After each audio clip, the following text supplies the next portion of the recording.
आज हम पढ़ेंगे osmo regulation, thermo regulation and excretion के बारे में। ठीक है जी। लेकिन इन तीनों के बारे में पढ़ने से पहले हमारे लिए एक चीज़ का जानना ज़रूरी है, एक फिनोमेना का जानना ज़रूरी है। वो फिनोमेना क्या है? That is homeostasis.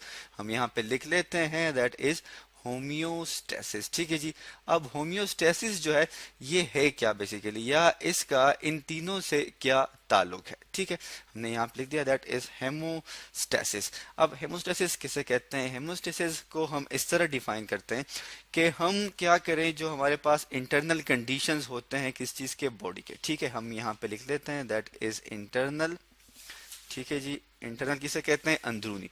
तो जो कि बॉडी के अंदर जो कंडीशंस हैं, जो हालात हैं, उसको हम क्या रखते हैं? उसको हम इक्विलिब्रियम में रखते हैं। ठीक है जी, इक्विलिब्रियम में रखते हैं। मैं यहाँ लिख लेता हूँ दैट इज EQUILI, इक्विलिब्रियम। ठीक है। सो इसको हम किस तरह डिफाइन करते हैं कि इंटरनल कंडीशन को हम इक्विलिब्रियम में रखते हैं। अब इक्विलिब्रियम में जब हम रखते हैं तो ये किसके एस्पेक्ट से या किसके रिस्पेक्ट से रखते हैं? तो हम इक्विलिब्रियम में रखते हैं किस चीज से? With respect to external environmental condition. ठीक है, मैं यहाँ लिख देता हूँ that is external environmental condition. ठीक है जी। जो इन्वायरमेंट के कंडीशन है उसके अकॉर्डिंगली हम अपने इंटरनल कंडीशन को कांस्टेंट रखते हैं, इक्विलिब्रियम में रखते हैं। और इस फिनोमेना को हम क्या कहते हैं? इसको हम कहते हैं होम्योस्टेसिस। ठीक है जी। अब हम एक एग्जांपल ले लेते हैं इसी होम्योस्टेसिस की। हम बात कर लेते हैं किस चीज की? टेम्परेचर की। ठीक है जी, मैं यहाँ पे लिख देता हूँ दैट इज टेम्परेचर।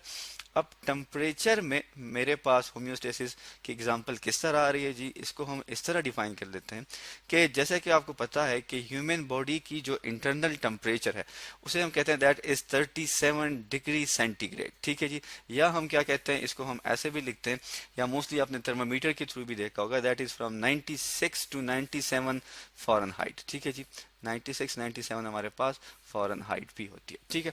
अब इसके बाद जो है अगर हम देखें तो हम हमारे पास लेट्स सपोज हम कहते हैं कि जो टेम्परेचर ज़्यादा वेरिएट करता है ये दो जो हमारे पास मौसम है उनमें करता है। फॉर एग्जांपल मैं लिख लेता हूँ दैट इज जो हमारे पास समर है।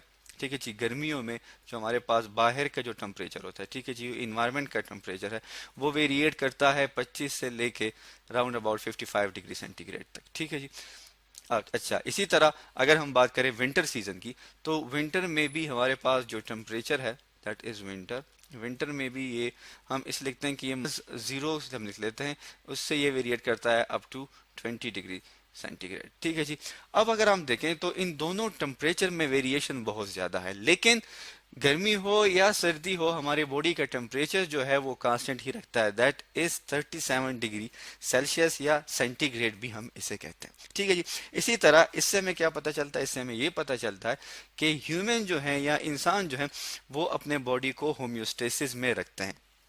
अब इस होम्योस्टेसिस को मेंटेन रखने के लिए ह्यूमन को, इंसानों को और किस किस फिनोमिना की जरूरत हो सकती है, या वो किस लिहाज से अपने आप को इक्विलिब्रियम में रखते हैं इंटरनल कंडीशन को? तो हम कहते हैं कि हमारे पास ये तीन प्रोसेस हैं, एक है ऑस्मो रेगुलेशन, एक है थर्मो रेगुलेशन और एक है एक्सक्रीशन। इन तीन प्रोसेसों की वजह से जो ह्यूमन बॉडी है उसका इंटरनल कंडीशन जो है वो कांस्टेंट रहता है। तो सबसे पहले हम बात कर लेते हैं किस चीज़ की? ऑस्मो रेगुलेशन की। ठीक है जी।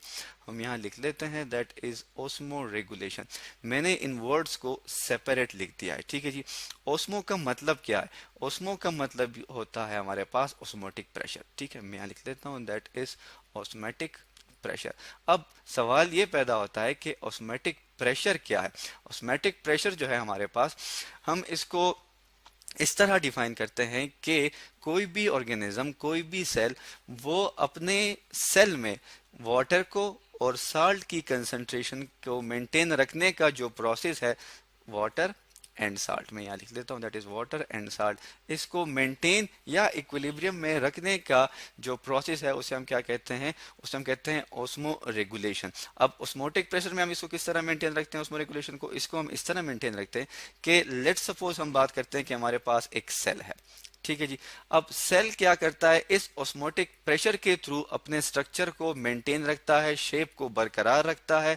तो हम बात कर लेते हैं कि सेल के इनसाइड हमारे पास मौजूद है साल्ट, प्लस हमारे पास मौजूद है वाटर। ठीक है जी। अब साल्ट की जो कंसंट्रेशन है या नमक की जो कंसंट्रेशन है ये इनसाइड द सेल ज्यादा है, इसको हम इस तरह लिख लेते हैं कि इंक्रीज है। और इसी तरह जो वाटर की कंसंट्रेशन है वो कम है। अब जो बाहर का इन्वायरमेंट है, जो कि सेल के बाहर का इन्वायरमेंट है, वहां पे साल्ट की कंसंट्रेशन जो है ये कम है और जो वाटर है उसकी कंसंट्रेशन ज्यादा है, ये भी हमने लिख लिया। अब क्या होगा, अब ऑस्मोटिक प्रेशर किस तरह डेवलप होगा? ऑस्मोटिक प्रेशर इस तरह डेवलप होगा कि बाहर से जो वाटर है ये मूव करेगा इनसाइड, ठीक है जी, और अंदर से जो साल्ट है ये मूव करेगा टुवर्ड्स द आउटसाइड, और इस तरह फिर सेल की जो शेप है वो मेंटेन रहेगी, बरकरार रहेगी। और इस कंप्लीट प्रोसेस को हम क्या कहते हैं? दैट इज ऑस्मोरेगुलेशन, जिसमें कोई भी बॉडी, कोई भी सेल अपने अंदर क्या करता है, वाटर एंड साल्ट की कंसंट्रेशन को मेंटेन रखता है। अब हम आगे बढ़ते हैं और देखते हैं कि हमारे पास थर्मोरेगुलेशन क्या है। ठीक है जी, हम यहाँ पे लिख लेते हैं दैट इज थर्मोरेगुलेशन। ठीक है जी, दैट इज THERMO, थर्मोरेगुलेशन। ठीक है जी। अब थर्मोरेगुलेशन हम किस तरह डिफाइन करते हैं? थर्मोरेगुलेशन को हम इस तरह डिफाइन करते हैं कि ये वो प्रोसेस है जिसके थ्रू हम क्या करते हैं, इंटरनल बॉडी टेम्परेचर को मेंटेन रखते हैं। ठीक है, हम यहाँ लिख लेते हैं that is internal body temperature. ठीक है जी, that is internal body temperature, इसको हम मेंटेन रखते हैं, बरकरार रखते हैं। अब थर्मोरेगुलेशन की क्या ज़रूरत है? थर्मोरेगुलेशन की ज़रूरत ये है कि लेट्स सपोज हम बात कर लेते हैं इंजाइम्स की। ठीक है जी, इंजाइम की बात हम क्यों कर रहे हैं जी? इंजाइम की बात हम इसलिए कर रहे हैं कि हमने एग्जाम्पल के तौर पे लिया ह्यूमन बॉडी को। अब ह्यूमन बॉडी में जितने भी प्रोसेसेस होते हैं, जितनी भी ब्रेकडाउन होती है, उन सब में हमें तकरीबन ज़रूरत होती है इंजाइम्स की। अब इन इंजाइम को जब ये अपना प्रॉपर फंक्शन करेंगे इंजाइम, तो इनको चाहिए एक ऑप्टिमम टेम्परेचर। ठीक है जी, ये किस टेम्परेचर पे सही काम करते हैं? दैट इज ऑप्टिमम टेम्परेचर पे। ठीक है जी, ऑप्टिमम टेम्परेचर। और ह्यूमन बॉडी में ऑप्टिमम टेम्परेचर हमारे पास क्या होता है? That is 37 degree Celsius. ठीक है जी। अब खुदा ना खास्ता अगर ये टेम्परेचर बिलो हो जाता है, 37 से कम हो जाता है, तब इंजाइम जो है वो डीएक्टिवेट हो जाते हैं।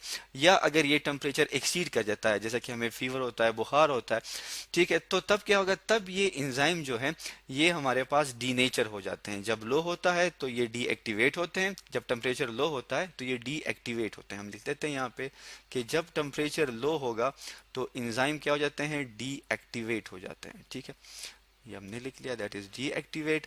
और अगर टेम्परेचर जो है, ठीक है जी, टेम्परेचर को हम TEMP से लिख लेते हैं, टेम्परेचर अगर इंक्रीज कर जाए, बढ़ जाए, तब क्या होगा?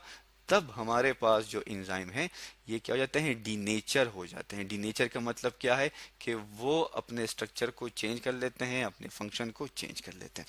तो ये था हमारे पास थर्मोरेगुलेशन। अब हम बात कर लेते हैं नेक्स्ट फिनोमिना की, जो कि हमारे पास क्या है? एक्सक्रीशन है। ठीक है जी, एक्सक्रीशन हम किसे कहते हैं? एक्सक्रीशन हम कहते हैं मेटाबॉलिक वेस्ट के रिमूवल को। मैं लिख लेता हूँ क्या है? That is removal of metabolic waste. ठीक है, मेटाबॉलिक वेस्ट हमारे पास क्या है?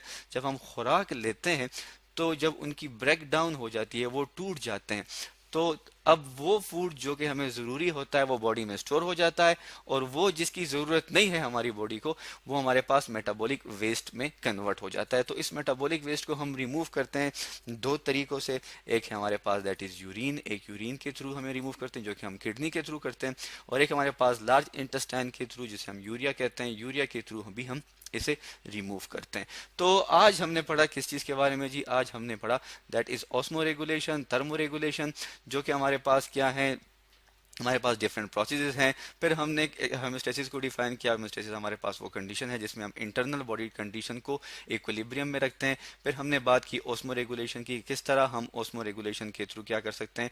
अपने बॉडी को मेंटेन रख सकते हैं। ह्यूमन बॉडी में अगर हम बात करें ओस्मोरेगुलेशन की, तो किडनीज जो हैं वो इसकी एग्जाम्पल है कि वो क्या करते हैं? यूरिन की फॉर्मेशन करते हैं, या उसमें जो हमारे पास नेफ्रॉन है वो ओस्मोरेगुलेशन का फंक्शन परफॉर्म करता है। और उसके बाद फिर हमने डिस्कस किया थर्मोरेगुलेशन को, जिसमें हमने एंजाइम्स को एग्जाम्पल के तौर पे एक्सप्लेन किया, और इसी तरह फिर हमने एक्सक्रीशन को भी डिस्कस किया। तो आज हमने पढ़ा ऑस्मोरेगुलेशन, थर्मोरेगुलेशन एंड एक्सक्रीशन के बारे में।